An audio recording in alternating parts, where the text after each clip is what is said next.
I want to watch this People Used to Look Older video. Hey, Vsauce, Michael here. At the age of 18, Carl Sagan looked like a teenager.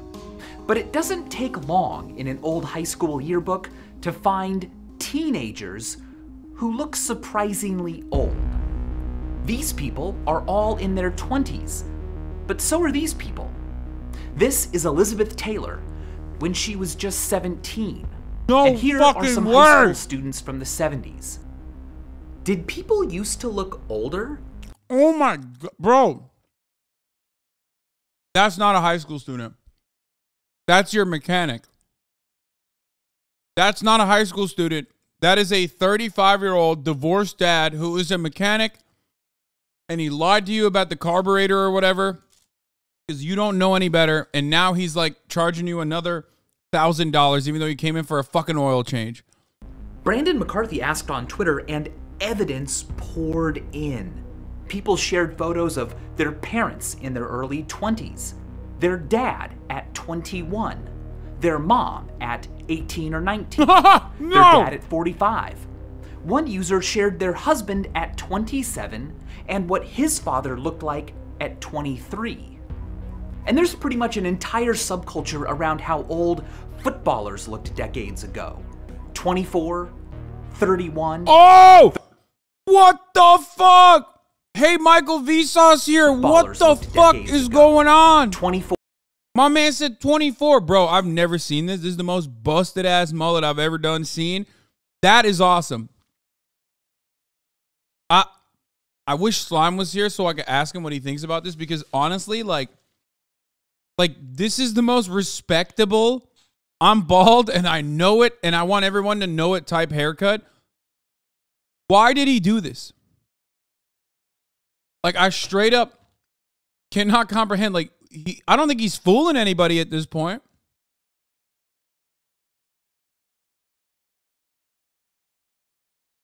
Like, nobody thinks this guy has hair, right?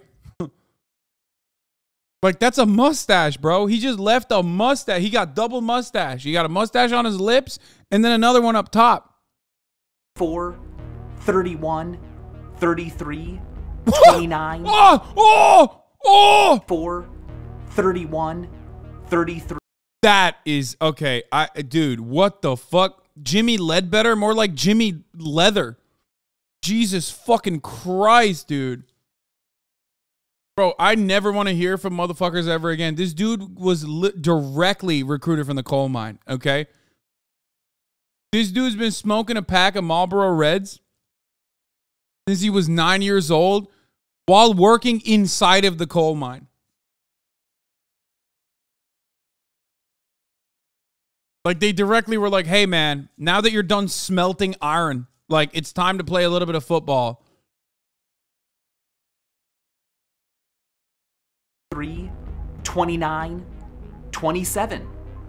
It's not uncommon to think that there's something more grown up about the way people used to be, to look back and think that people seemed older at a younger age than they do now.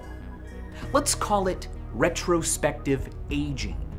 It doesn't happen to everyone.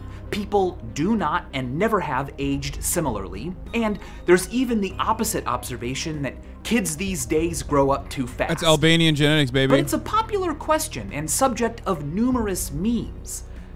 So, is it 34-year-old? What the fuck?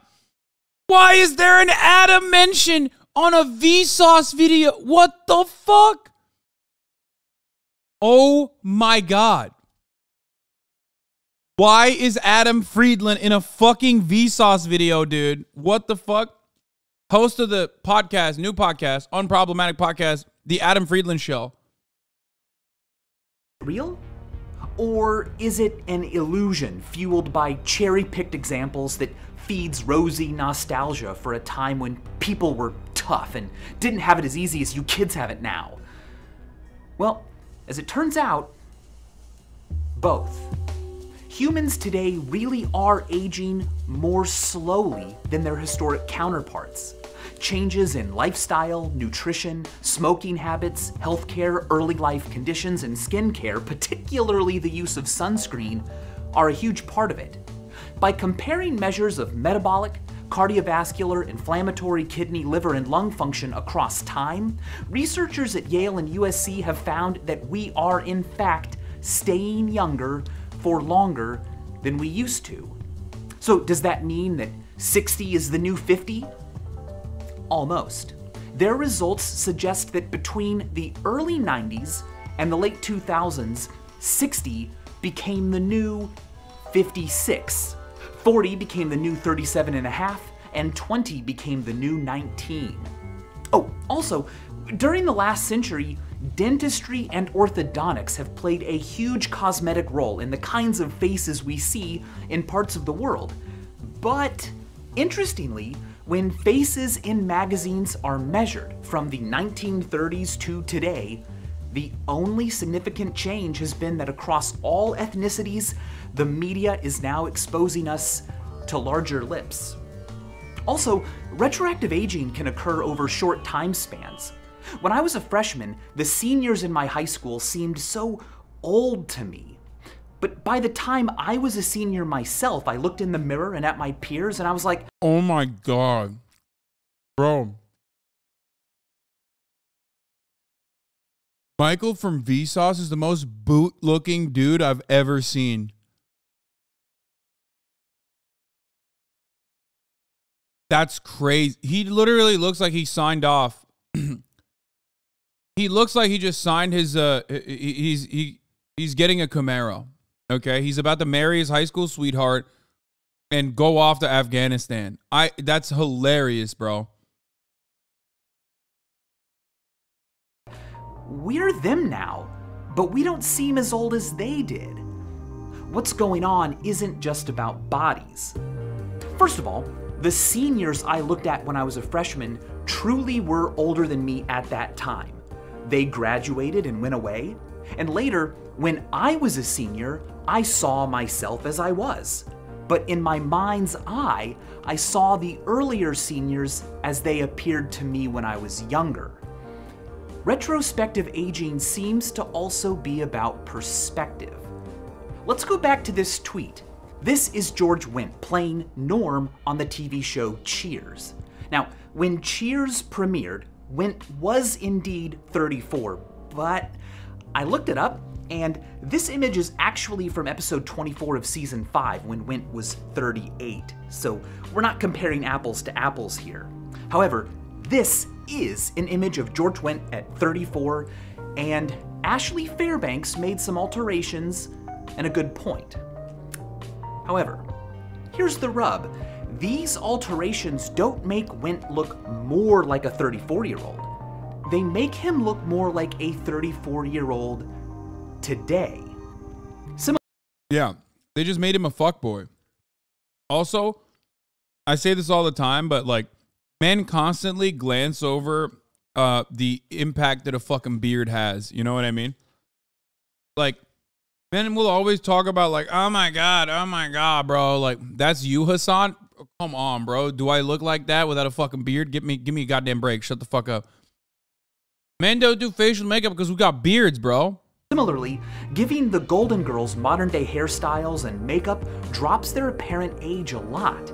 Superficial styles and mannerisms can often make not just a big difference, but all the difference, which supports the hypothesis that retrospective aging is often an illusion. Modes of self-expression are always changing. Clothing, hairstyles, accessories, makeup, mannerisms, language, body language. Now, modes can come back, but never exactly. The context is always a little bit different. And from what's available or acceptable at any one time, we each draw ways of appearing or being in the world. And even if you don't care about how you look or think about how you act, what options you even have are dictated by what's currently popular or normal or being pushed on people like you. Few of us stay at the stream drawing. Okay, I want to also point something out here about this. But there is one component here that he didn't bring up, and that is weight. Okay? The factor of weight is such an interesting one because on the one hand, when you're 34, it makes you look older. But like when you hit 38, it makes you look younger. It's such a weird thing. Like he doesn't look all that old here if you consider that he's 38. Just something to consider. Someone said Vsauce is 17. Yeah, okay, dude. Was dress the way older people dress. Intrinsic. Wait, where the fuck were we? Oh, here. Body language. Now, modes each draw ways of appearing or being in the world. And even if you don't care about how you look or think about how you act, what options you even have are dictated by what's currently popular or normal or being pushed on people like you. Few of us stay at the stream, drawing what's new all our lives. For various reasons, we often wander away with our catch. Perhaps it's because we settle into an identity we're comfortable with, or fear the taboo of not dressing our age, or simply run out of time to care. But when we're gone, the stream keeps changing. And we get older and continue to use the mannerisms and styles we grabbed a while back. Eventually, to whatever those styles initially evoked, a new connotation is added. Old person. My burrito is not from Escuela. You just made that up. Not because the look or behavior is intrinsically for the elderly, but because those who use it, us, became old ourselves. If you want to look older, what do? Well, you can dress the way older people dress. And the thing is, that's often how they used to dress too. We think people looked older in the past because they look the way old people do. Stop trying to dox my burrito. Dale Irby, a gym teacher at Prestonwood Elementary School in Dallas, Texas, posed for his first yearbook photo in 1973. The following year, he accidentally wore the same outfit again. He says he was embarrassed at first, but his wife Kathy challenged him to do it again. So he did. His wife?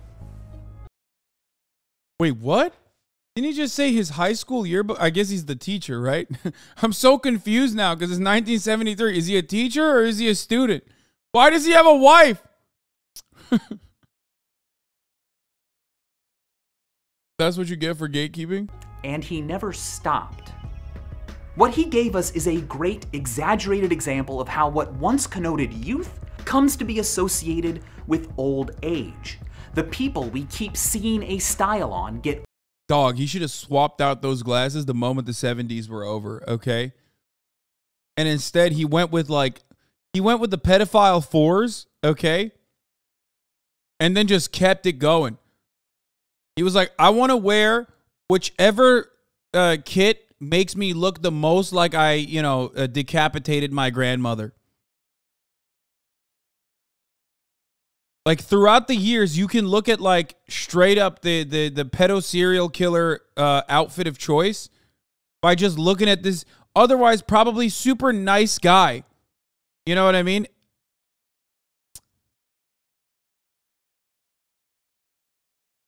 Austinox just exposed you? What the fuck did he do now? Older and older themselves until we think of the style itself as being for... By the way, I see a lot of you making fun of this guy for never switching his shirt over the course of 25 years, but you all seem to love when Asmongold doesn't do it, okay? Oh, it's cool when Asmon doesn't fucking switch his shirt for 20 years, but it's not cool when this guy does. I see it, dude. Y'all are in the rookie hole. Dude, you're in the rookie hole, dude. Straight up. Yeah, oh, Moist Critical. When he does it, it's sick. When this guy does it, it's weird. Old people. He did it on purpose. Holy fuck. Is chat even listening? Guys, we're all memeing. Are you figuring out you're on twitch.tv?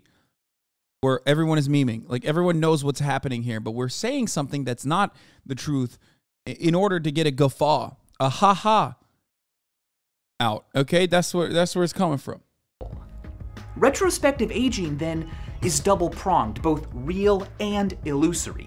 People in the past really did age faster than us because of differences in nutrition and lifestyle and medicine, but much, if not most, can be chalked up to the fact that we think people like this are dressed like old people. But that's an anachronism. They're dressed like old people from the future, the old people they would become. Has anyone ever dressed like a young person from the future? Well, it happened in 1941 at the reopening of the South Fork Bridge in Canada. What is this music? A crowd came out to celebrate and photos were taken. In 2010, the photos were digitized and placed online. That's when this guy was noticed, a time-traveling hipster. Why a time traveler wouldn't bother to blend in, and why, with all of history to visit, he chose the reopening of a bridge in the 40s, no one knew. That's the crazy! photo was confirmed to be undoctored, and researchers put forward the idea that this man was not, in fact, a time traveler, that his shirt wasn't an ironic screen print, but simply bore the logo of the Montreal Maroons, a nearby hockey team at the time. They said his sunglasses and knit sweater were not unusual for the 40s, nor was his portable camera. The only thing that was unusual about him was the hoodie. How casual his attire was. And they're probably right.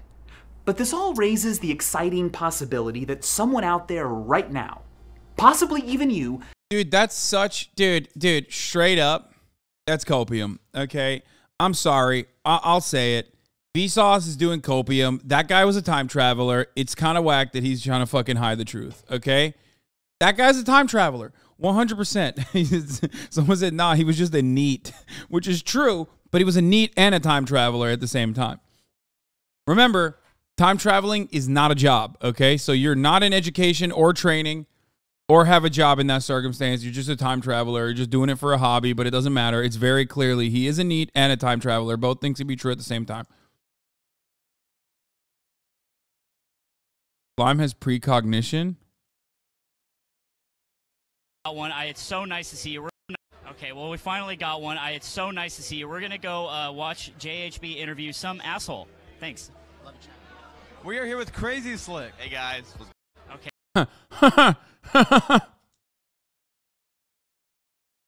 Damn, dude. That's why. That's the power of the bald, man. That's why you fucking rub for good luck and for precognition. Like, that's how it works.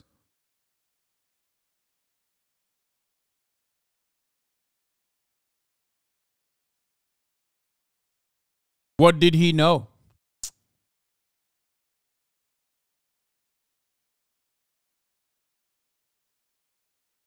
This is you from earlier? Yo, where'd you get this? I find motherfuckers like you really interesting, bro. I ain't gonna lie, this spot is kind of like a personal thing to me. You get what I'm saying? It's just like a personal vibe. You feel me? What's really crazy is you wouldn't even wanted this if you ain't see me post it. You get what I'm saying? I don't even think you're really hungry like that, to be honest, bro. So go ahead, find yourself something to eat, bro. Go open your fridge, bro. This is not the fridge. This is the internet. You get what I'm saying? This shit tastes insane, though. Shit wild. Seafood pasta, UK. What I'm saying? This shit market price. You feel me? Shit, I wish I could put you on, but it's really a personal vibe, you know? I bring my loved ones here, you know? You know what I'm saying? You be easy, bro. I agree. Yeah. No, that's exactly what it is. I'm gatekeeping. Shut the fuck up. That's what we're doing. And if you want to get mad at Zach Fox because he taught me.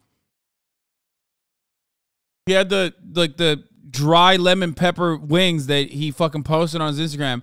And then started making fun of everyone who was asking about it. So now I realize like I should do the same thing, okay? Also, it's not the real reason. There's another place that I absolutely love, and I was just like telling all my fucking friends, like all of my friends, bro. Okay, listen, here's what happened. There's a chicken place that I love. I love it, and I can't shut the fuck up about it. I tell all my fucking friends. And then the other night, I'm ordering from the chicken place. It's not Dave's Hot Chicken, no. I'm ordering from the fucking chicken place, and they ran out of chickens. I was like, fuck that. I'm done. Never again.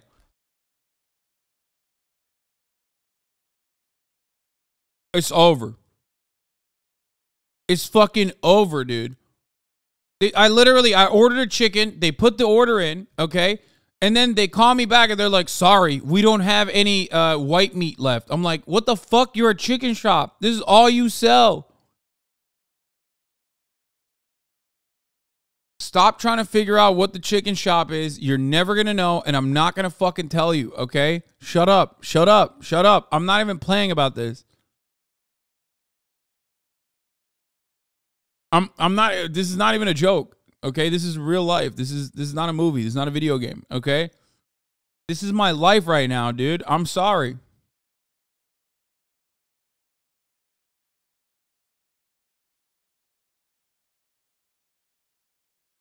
You really think your pull is enough to run a chicken place out of chicken? I back you, but nah. No, the place is already popping on its own, I guess, because the fucking chicken is excellent. It's so juicy. It's so succulent. Man, I haven't said that word in a while. Listen, it's great, okay? It is succulent, okay? It's fire. So when you have it once, you're like, oh, I want to have it every day, okay? I'm a fan, right? And you're like, what, succulent? Why are you saying to succulent? It's a good word. It's scrumptious. It's succulent, okay? It's juicy. It's great. I'm sucking on the bones after. I'm not done. You know what I mean? I finish it and I'm like, only thing I don't actually end up eating is the bones and the fucking cartilage, you know? It's perfect. Perfectly made every time. And you know when it's like the inside is juicy, but then the outside like is fried, like the chicken skin, which I usually don't even eat because it's bad macros, like that's fried to a crisp. So I let myself go a little crazy, okay? Because it's like, it's tantalizing. So I say, you know, I'll just have a little bit. I'll just have a little bit of the skin, you know? Just a little bit. Num, num, num, num, num. Just a bit. Okay, I nibble on that skin. All right? My man. I don't know how the fuck they do it. It's so good, okay? It's so good. And honestly, it's good, but it's a little busy at night, so now I'm not telling anybody. Unknowingly dressed like people in the future will, and your appearance in photos will someday freak them out.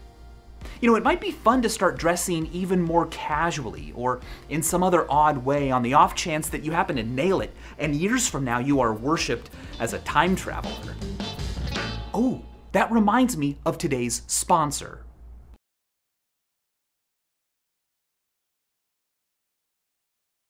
Whoa! Neurons. Wow. Whoa! Who's that guy? Does he look like a Bill, a Mark, a Justin, or a Josh? Pause right now if you'd like to think about it. It's a combination of all of those things. Boom.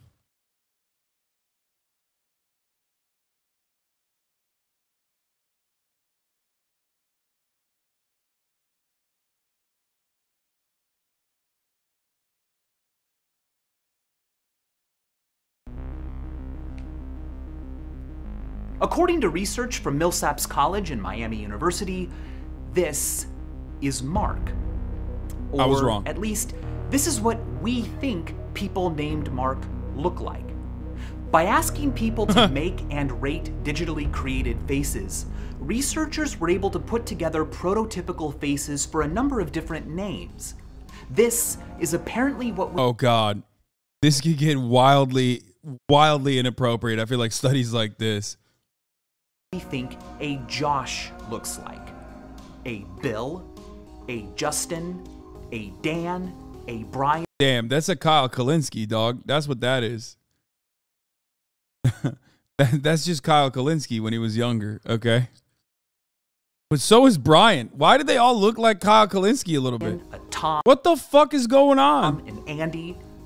The idea that names might conjure certain face shapes in our minds isn't that strange? For example, there's Wolfgang Kohler's famous finding that when asked which of these shapes is named Booba and which is named Kiki, people of all different Booba, ages and that's Kiki. cultures and languages That's overwhelmingly assign Kiki to the spiky one and Booba because it's to true. the blobby Because one. it's true. Because Well, it's sure true. enough, it That is certainly- Booba. That's Booba. That's Booba. They say it because it's true. Seems to work with names too. Which one of these men is Tim and which is Bob? Tim, Well, Bob. almost unanimously people feel like this is Tim and this is Bob. That's crazy. But are these men actually named Tim and Bob? Yes, they are. Well, there's the rub. Just because we associate certain names, certain sounds with certain shapes doesn't mean we're right. There's no such thing as a biological name. If a person still goes by the same name they were given as a baby, long before anyone knew what they would look like as an adult, well, Dog, somebody needs to alert Ben Shapiro, okay? Someone needs to let Ben know because I feel like he's done a lot of content suggesting otherwise, okay? Pretty sure that's like a big chunk of his rhetoric. It's just like, no, you were Tim. You were Timothy. Assign Timothy at birth. Don't even try to call yourself a Tom. You're Timothy. surely there won't be a connection. But as it turns out, there is. No. Believe it or not, in a multiple choice I setting, don't believe it. people can guess a stranger's name just by looking at their face. More often than we would expect from luck alone. It's called the face name matching effect. Here's a stimulus from Am I a Zwebner's Hassan? research. Do I look like Do a you think Hassan? this man is named Do I look like a Hassan when you guys see me? No, right? I mean, it's hard for you to fucking think of me as anything but now because, like, you know me as Hassan for so many years. But you also know me as the top of the hour ad break guy. You know what I mean? Like, you see on your clocks 2:04 and you think, oh, top of the hour is here. And you probably associate that with a 60-second ad break. Now, if you no longer want to see those ad breaks, if you no longer want that, if you want an uninterrupted ad-free broadcasting experience, then you associate that with purchasing a Amazon Prime account, connecting it to your Twitch account, and getting one free Prime subscription a month. Or by, spending $5 here, also avoiding the ads that way, or by getting lucky and getting gifted a sub. These are the methods in which you can avoid the top of the hour ad break. If you're lucky, you can get gifted a sub. Here's the 1 minute ad break now. Jacob, I am Maya Higa. Dan, Joseph, or Nathaniel? By just randomly picking a name, people should get this Dan? right 25% of the time. Dan. But Zwebner found that people picked the correct answer, Dan, Oh! nearly 40% of the time. What? How? Can names actually cause us to grow to look a certain way? Well, apparently they can. It has been called a Dorian Gray effect. In Oscar Wilde's The Picture of Dorian Gray, a portrait of the protagonist ages and grotesquely reflects his evil deeds while he himself remains young and pure-looking. In a similar way, it seems that in some cases, our own appearance can come to reflect the name we were given. Vsauce be like, everyone in the 60s did grotesque shit, okay? He's like, here's evidence. After the assassination of Martin Luther King, 65% of the country considered him to be a bad person. So there you go. There you have it, folks. That's the reason. Because just like Dorian Gray, most people were just grotesque back then. They were doing horrific things. They were so much more racist openly. And that's the reason why they were ugly as fuck. But I kind of think it's really more of a reverse Dorian Gray effect. People in the 60s looked old because they were named Matilda or Barbara or Eustace. Like, you can't be Eustace and be like 16, okay? Like, if you're Eustace or Agatha, Gertrude, okay? These are names, that means you're like 60. You have literally, someone by the name of Eustace has never been under the age of 60. That's just never happened, okay? Like, 60 is like a young Eustace. That's one of the younger Eustaces out there. Like, usually they're in the 70s. Yeah, for men, Cletus. Cletus. Buzz is another good one. That or you're trans, Lamau. No, I've made that joke already. I've literally made that joke. It's like you undergo HRT. You go like everyone's fucking yelling at you. And then you have this once in a lifetime opportunity that no one else usually gets to take seriously, which is like choosing a name for yourself because no one chooses a name for themselves. And then you choose fucking Eustace or Gertrude. What the fuck? What are you doing? The fuck are you doing? Why would you do that? Just, just choose a normal name, like Allison. Why did you have to be Gertrude?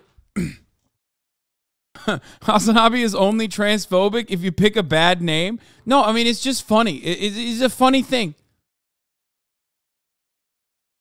Why did you choose Olivia or something? Like, what the fuck? You went Agatha? That's crazy. The point is, the point is, we don't really get an opportunity. Many people don't exercise their opportunity to change their name and choose it. So if you're going to choose it, do it right. You know what I'm saying?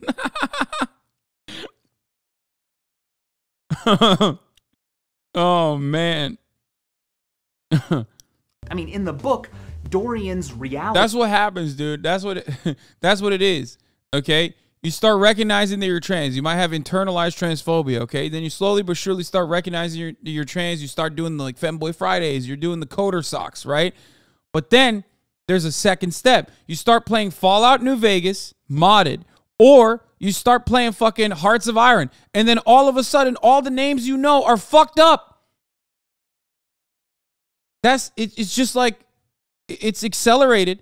And then all of a sudden, the only naming conventions that you're familiar with are from either of these two games. That's why you end up with like a trans woman coming out and be like, my name is Agatha. You are not a novelist. What do you mean, Agatha? You're a fucking coder. You're literally doing IT for Uber. Why is your name Agatha?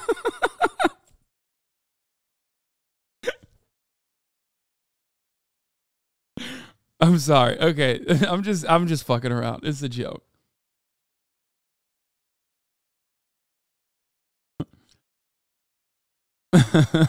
Not the Agatha slander.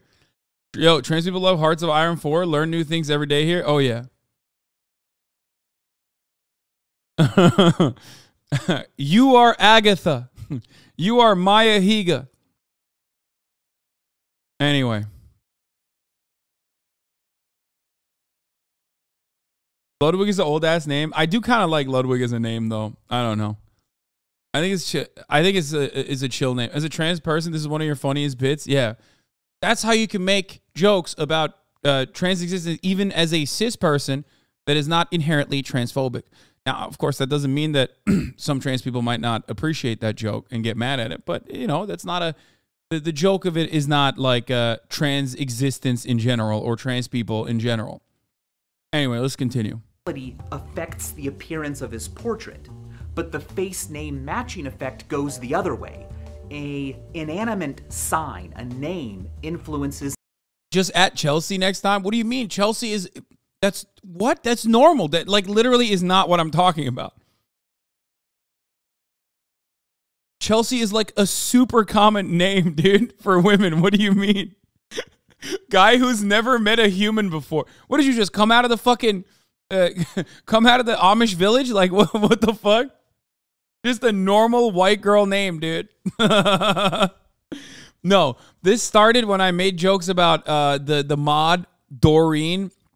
The trans mod Doreen that went on Fox News, and I was like, you had a whole ass pick of the litter moment, right? And you went with Doreen. It's just a different era name, you know what I mean?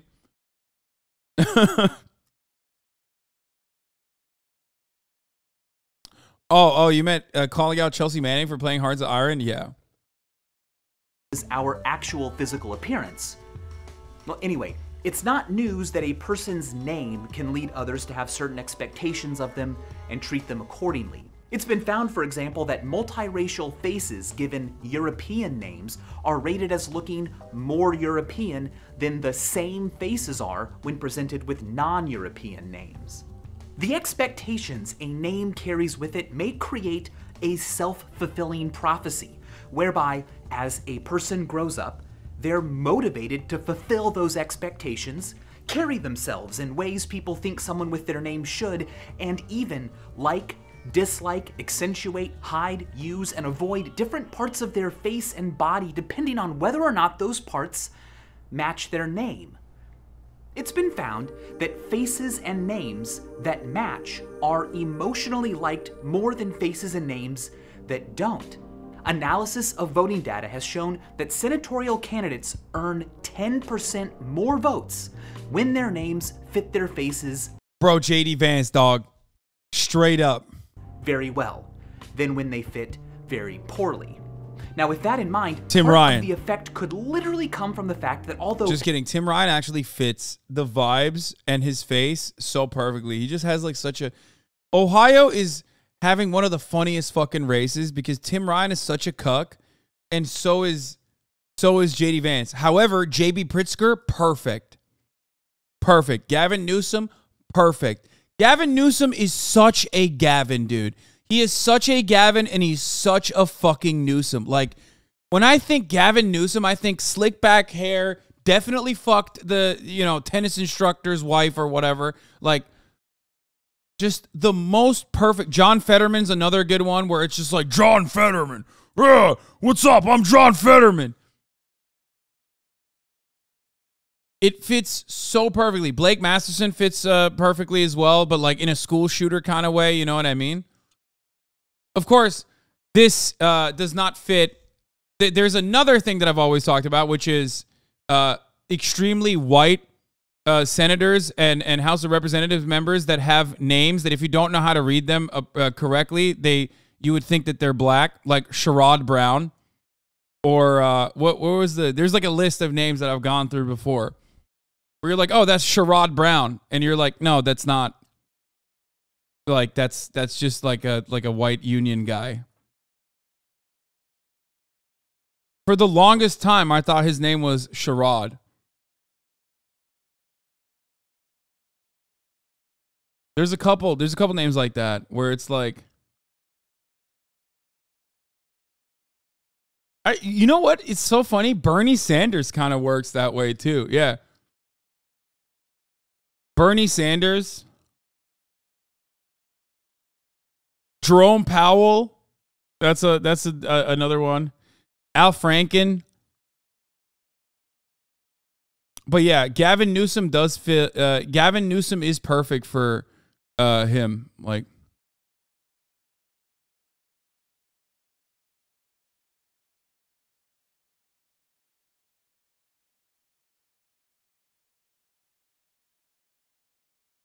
is Sherrod? It's supposed to be Sherrod Brown.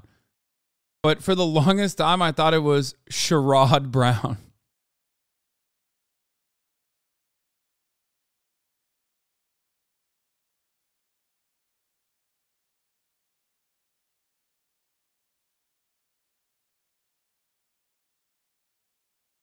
Anyway, let's continue. Parents don't know what their kid will look like as an adult. The parents do know what they look like, and without knowing it, tend to prefer names that match their faces, which are likely to resemble their child's face as well. But not always. If the dissonance is too great, a person can always change their name, either completely or by simply choosing a nickname. If I had been just a little bit different, Michael, could have always gone by Mike. The fact that people can adjust their names to fit them, of course, merely strengthens the face name matching effect.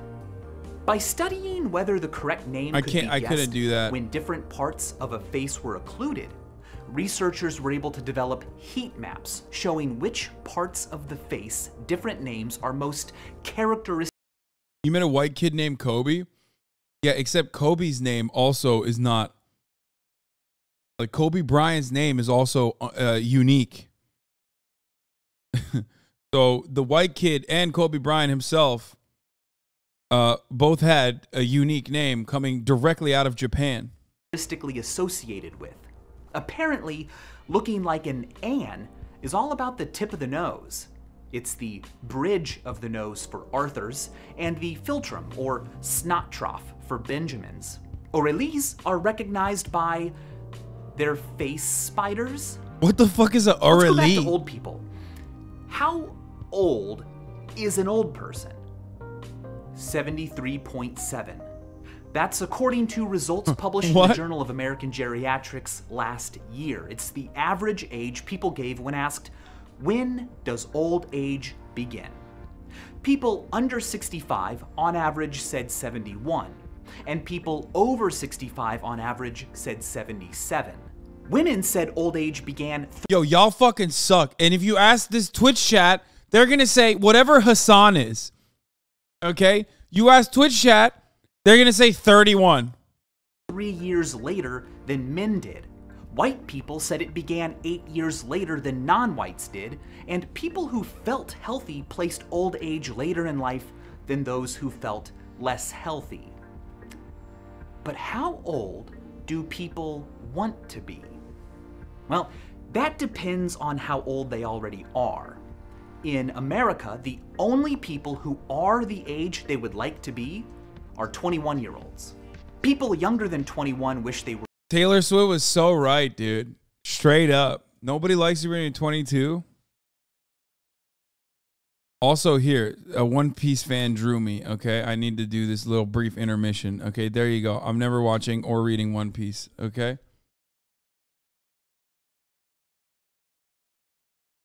That's Blink-182 and it's 23? Wait, oh my God.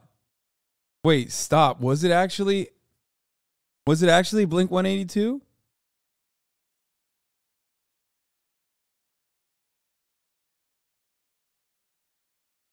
On the previous podcast, I made jokes about Taylor Swift, saying like, "Oh, do you ever feel like a plastic bag?" You know, like that she made that song.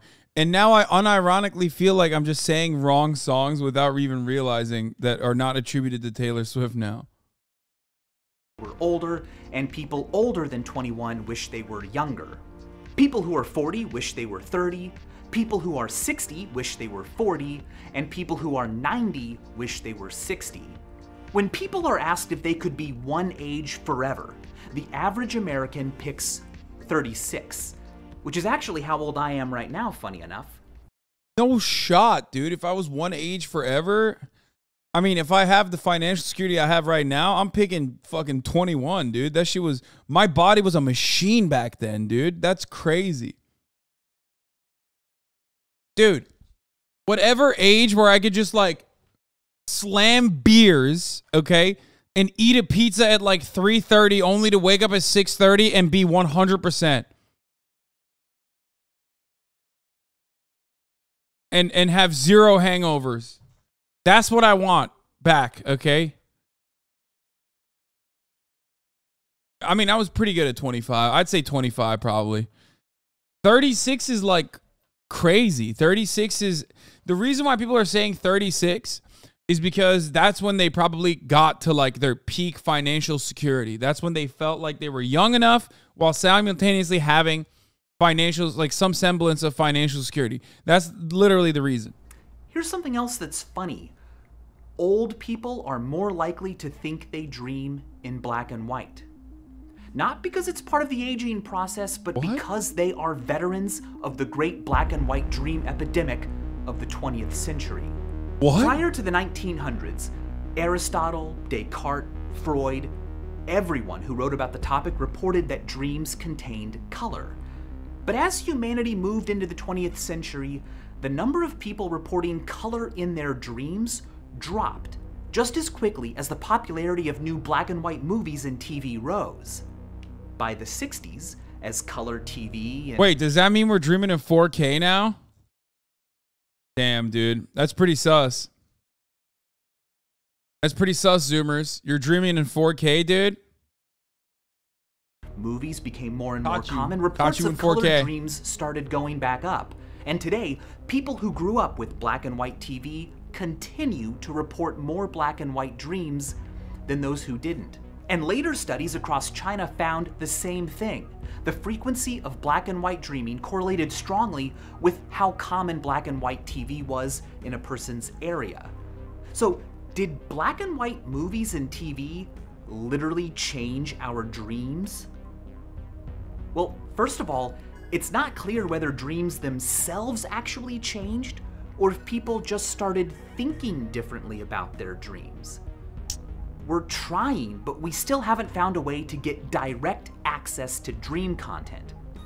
Eric Switchable has pointed out that as far as we know, dreams may not be in color or black and white, or sepia or anything. They may be primarily indeterminate in color as they happen, and only later, during recall, do we confabulate details about color. He compares dreaming to reading. Is a novel in color or black and white? As you read a story, what do you see in your mind? It might be the case that dreams, vaporous as they are something we simply have a terrible grip on, and that movies and TV shows have given us the— Bro, this motherfucker literally went from why old people look hella old to like dreams. And how like the visual aspect of our existence changes, like, you know, the way we recount stuff or the way we see things. Bro, get back to the old thing. The illusion of understanding them. In fact, Switchable has speculated that smells and touch sensations are rare in dreams today, but future people with smelly, touchy-feely VR shows might think that they dream with lots of textures and odors and find it strange, maybe even frightening, that few of us seem to. But why would we think that dreams were like moving pictures and not normal waking life? Well, no one knows. It might be that motion pictures are just simply the closest thing we have to dreaming that isn't dreaming. Unlike still images, paintings, photographs, tapestries, motion pictures and dreams can contain movement and narrative and cause and effect. And unlike stage plays or real life, motion pictures and dreams are not made of anything that is even remotely similar to what they depict. They're both made of phantoms. Images are uncanny things. A person bro. in an image is frozen in time. Calm down, man. Jesus Christ. This is way too fucking dang. But yet can seem to grow old. Our own image can depend on what we are called, and they're the closest thing we have to what our mind does when we're away. Do you get the picture? Or does the picture get you? Stop! No, he's just saying like our existence is clouded by our perception, and our perception is clouded by our existence. It's a dialectic.